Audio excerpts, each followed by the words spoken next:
有很多朋友都在说，这种大块的民谣火锅底料哈，做菜烧菜没得好方便的，主要是切开过后哈，搁到冰箱头，整个冰箱都是民谣火锅底料的香味。有没得独立小方块的做活动？今天就给大家带来这款独立包装的底料哈，味道它跟大的是一模一样的，每一包里头都有4个小坨坨。平时烧菜煮鱼的话就非常的方便了，放一坨刚刚好。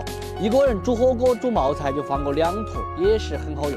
独立小方块呀，不仅仅方便使用哈，并且保存起来也方便。隔着这个袋子哈，都能够感觉到牛油的醇香。虽然说它小个的，但是哈里面也是满满的料跟牛油。跟这一包我晓得独立包装的超市里头都卖得非常的贵哈。